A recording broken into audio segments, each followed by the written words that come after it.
আমার বিজ্ঞাপনের যত আর্টিস্ট আছে সবার সাথে আমার কাজ করা হয়ে গেছে, কিন্তু সিনেমা বা যারা কিনা ফিকশন করে, অ্যাক্টিংয়ে কাজ করে, ওনাদের সাথে স্ক্রিন শেয়ারটা আসলে বড় লেভেলের কাজ। ওইটার জন্য আমি তখনও নার্ভাস ছিলাম, কিন্তু যার পর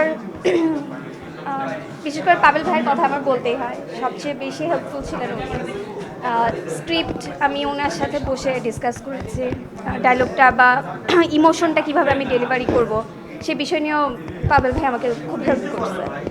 সো নার্ভাস ছিলাম তখনও, কিন্তু আর্টিস্টদের হেল্পের কারণে এবং আরেকজন যে এডি ছিলেন আমাদের আদিত্য, ওর হেল্পের কারণে আমি পারফর্ম করতে পারি। আমি বেসিক্যালি একজন আর্টিস্ট, অ্যাক্টিং করতে পছন্দ করি, ভালোবাসি, এটা আমার একমাত্র প্রফেশন এবং প্যাশনেটলি করি আমি এটা।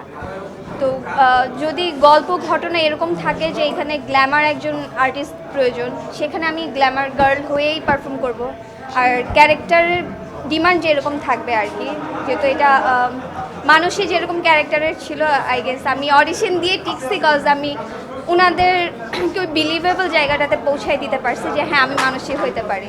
বাবার আদর্শ বলতে ওখানে মানুষই ছোটোবেলা থেকে ওর বাবাই ওকে পড়াশোনা করায়। ও সাধারণ স্কুল কলেজের মতো 8-10 জন স্টুডেন্টের মতো পড়াশোনা করে গ্র্যাজুয়েশন কমপ্লিট করে নেয়, ওর বাবার কাছে পড়াশোনা করেছে।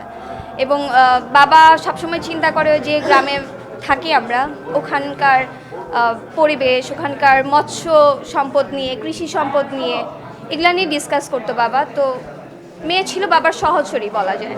আমি আশাবাদী বলতে চাচ্ছি না, আমি বলতে চাচ্ছি এটা একটা দরকারি দলিল জাতীয় সিনেমা বলতে পারি। মানে কেউ যদি কখনো বাংলাদেশের ইতিহাস নিয়ে পড়াশোনা ব্যাপারটা করতে চায়, জানতে চায়, তো থাকে না অনেক সিনেমা থেকে আমরা অনেক ইতিহাস জানি, তো এই সিনেমাটা হচ্ছে ওইরকম একটা বই যেখান থেকে মানুষজন ইতিহাস সম্পর্কে জানতে পারবে।